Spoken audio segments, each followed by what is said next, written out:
মুসলমান একটা সেকেন্ডের জন্য নেতৃত্বহীন চলতে পারে না। কথা বুঝতে পারলেন না মনে হয়? মুসলমান একটা সেকেন্ডের জন্য নেতৃত্ববিহীন থাকতে পারে না। দীর্ঘ ৭০০ বছর ধরে আমরা নেতৃত্বহীন অবস্থায় চলছি। ৭০০ বছর একটা সেকেন্ড সাহাবীরা সহ্য করে নাই। খলিফা নির্বাচন করতে হবে। কে খলিফা হবে? বলছে প্রস্তাব করো, কাকে খলিফা চাও। মুহাজিরা বলছে অমুক জনকে করো। কে বলছে না যায়েদ বিন সাবিতকে আমাদের খলিফা চাই। কে বলছে না আবু বকরকে করো। কে বলছে ওমর, কে ওসমান, কে আলী। যার যাকে পছন্দ হয় সে নামকরণ করতে লেগেছে যে ওকে খলিফা করো, একে খলিফা করো। সঙ্গে আবু বকর রাদিয়াল্লাহু আনহু এসে আবারও একটা হাদিস শুনে দিয়ে বলছে যে তোমরা কি জানো না আল্লাহ নবী বলেছে খলিফা নিযুক্ত হবে কুরাইশ বংশ থেকে, কুরাইশদের মধ্যে থেকে খলিফা নির্বাচন হবে। ওমর বিন খাত্তাব ছুটে এসে আবু বকরের হাতকে তুলে বলছে আমি আবু বকরকে খলিফা মেনে নিলাম, আমি আবু বকরকে খলিফা মেনে নিলাম। সঙ্গে সঙ্গে সবাই আবু বকরকে খলিফা মেনে নিল, ঘোষণা হয়ে গেল। আচ্ছা বলেন তো মতভেদ কতগুলো হয়েছে? আল্লাহ নবী শরীর মোরক দুনিয়াতে আছে, এখনো দুনিয়া থেকে এখনো বিদায় হয় নাই। নবী মারা গেছে কি যায় নাই এটা নিয়ে মতভেদ। নবী সাল্লাল্লাহু আলাইহি ওয়াসাল্লামের কাফন দাফন কোথায় হবে এটা নিয়ে মতভেদ। নবী আলাইহিস সালামের পরে খলিফা নির্বাচন কি হবে এটা নিয়ে মতভেদ। কমপক্ষে ওই দিনে 11 থেকে 12টা সাহাবীদের মধ্যে মতভেদ হয়েছে। আর সমস্ত মতভেদ সমাধান হয়েছে হয় কোরআন অথবা হাদিস দিয়ে। সমাধান হয়ে গেছে, সবাই মানতে বাধ্য হয়েছে। কিন্তু বর্তমান মুসলমানদের অবস্থা দেখেন, মতভেদ করবো আমরা বলছি মতভেদ রহমত স্বরূপ। ভাই বলে না যে ইখতিলাফ রহমত স্বরূপ, আর ইখতিলাফ কখনো রহমত নয়। মতভেদ মুসলিম উম্মাহ ধ্বংসের কারণ। আল্লাহ সুবহানাহু ওয়া তাআলা মুসলিম উম্মাহকে ইখতিলাফ হলেই নবীর কাছ থেকে সমাধান নেওয়ার তৌফিক দান করে, সকলে বলি আমিন। সমস্ত মতভেদ হয় কোরআন অথবা সমাধান নেবেন হাদিস থেকে, তবে মুসলিম উম্মাহ একটা জায়গাতে আসতে পারবে। নচেত অতর্কিত আমাদের উপরে হামলা চলে আসতে পারে। মুসলিম বিশ্ব আজকে এই জন্য গোটা বিশ্ব থেকে আজকে আমরা নির্যাতিত হচ্ছি। আল্লাহ আমাদেরকে তুমি হেফাজত করো, সকলে বলি আমিন। আল্লাহ আমাদের জন্য তুমি একজন নেতা, যোগ্য নেতা আমাদের উপরে তুমি দিয়ে দাও, সকলে পড়ি আমিন। আমাদের মধ্যে যত রকমের মতভেদ আছে সমস্ত মতভেদ কোরআন এবং সুন্নাহর মধ্যে দিয়ে যে সমাধান নিতে পারি আল্লাহ সে তৌফিক দান করো, সকলে পড়ি আমিন। প্রশ্নোত্তর হবে না ছুটি? হ্যাঁ সময় আছে 7-8 মিনিট। জি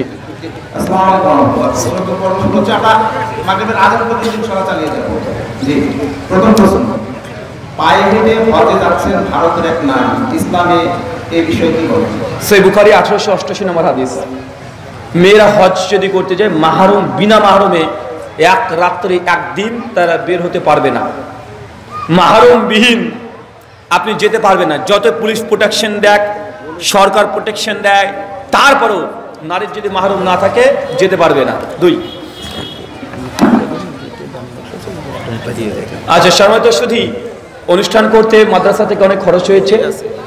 এই মাদ্রাসার টাকা আপনারা দান করেছেন, তারা আয়োজন করেছে এত বড় একটা আয়োজন। এটা 3য় বার্ষিকী, সামনে 4র্থ বার্ষিকী ইসলামী আলোচনা সভা। আপনার চান না ভাইজান? চাইতো না? আরো বড় বড় আলেম ওলামা আসবে, আলোচনা করবে। ওই ডান দিকে দান বাক্স আছে, যা আসে দিনের খাতিরে আপনার তাই দিয়ে দিবেন। অন্ততপক্ষে একদিন আপনি যা রোজগার করেন 100-200, আজকে যে ইনকামটা হয়েছে সেই ইনকামটা সম্পূর্ণ ওয়াকফ করে দেন আল্লাহর উদ্দেশ্যে। শুকরান। জি কোন দিকে?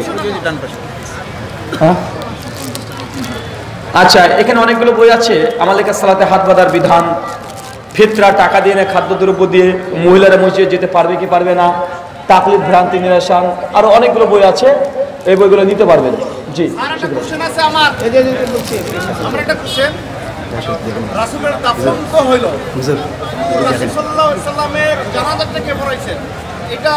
শুকরান, জাযাকাল্লাহ খায়রান। ভাই প্রশ্ন যে আল্লাহ নবীর জানাজাটা কে পড়িয়েছেন? আল্লাহ নবীর জানাজা নির্দিষ্ট কোনো ব্যক্তি পড়ায় নাই।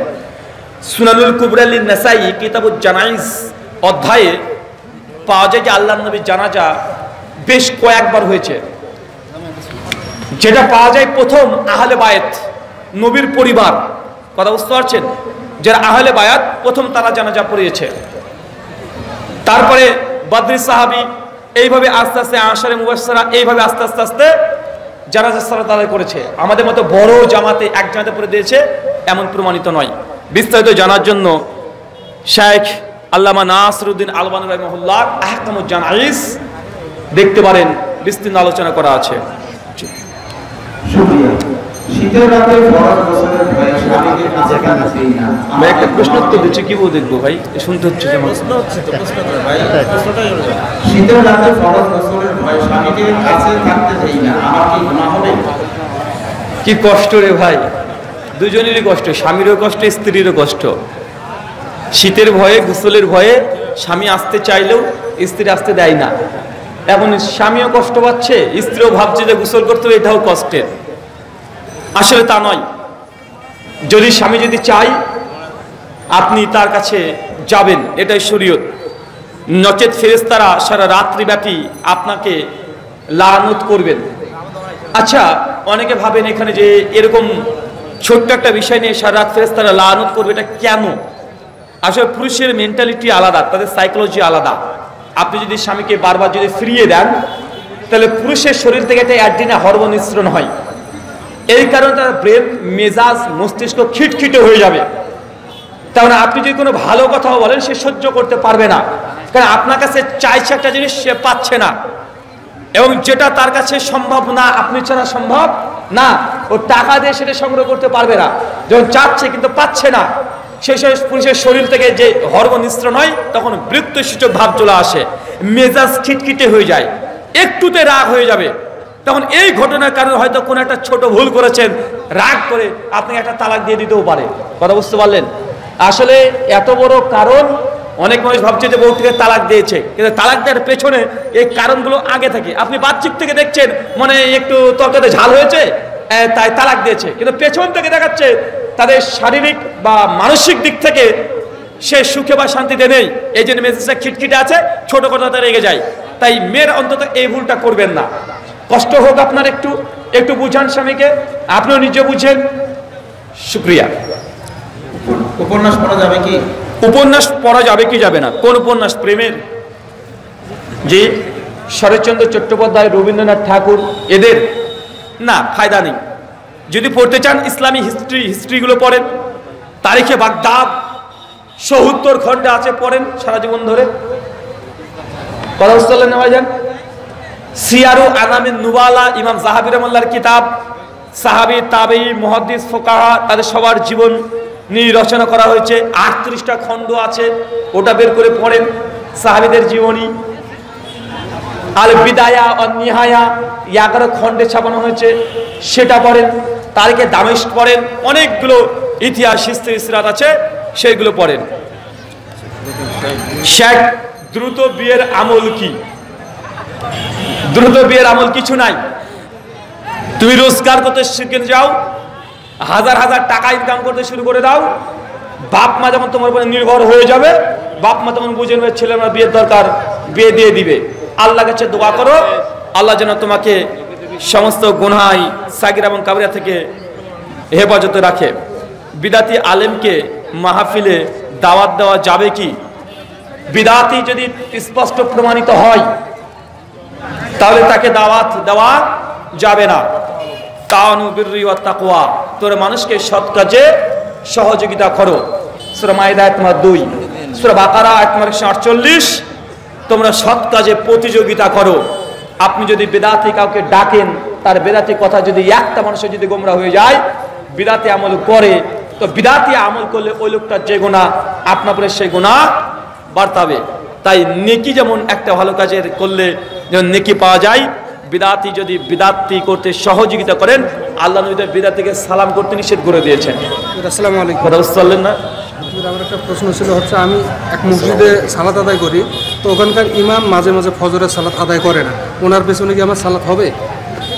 সহিহ বুখারী 594, যদি প্রমাণিত হয় যে আদায় করে না, কিন্তু তার পেছনে জামাতের সালাত আদায় করতে পারবেন কি পারবেন না? সহিহ বুখারী 594 নম্বর হাদিস।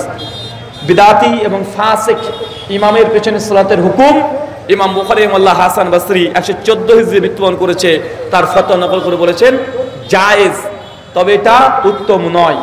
যখন নাই মামার চাইতে কানা মামা ভালো, মানে আপনার কেউই নাই, মানে ফজরে গিয়ে দেখছেন যে কেউ ইমামতি করার যোগ্য কেউই নাই, ওই একটা ফাসিক ব্যক্তি আছে, তার পেছনে নামাজ পড়েন, নামাজ বাতিল আপনার হবে না। সূরা বানী ইসরাঈল আয়াত নম্বর 15, আল্লাহ একের পাপের বোঝা আরেকজন করে বাড়তে হবে না। ঠিক আছে, শুকরান, জাযাকাল্লাহু খাইরান, বারাকাল্লাহু ফিকুম। আল্লাহ যে কথা বললাম প্রথমে আমাকে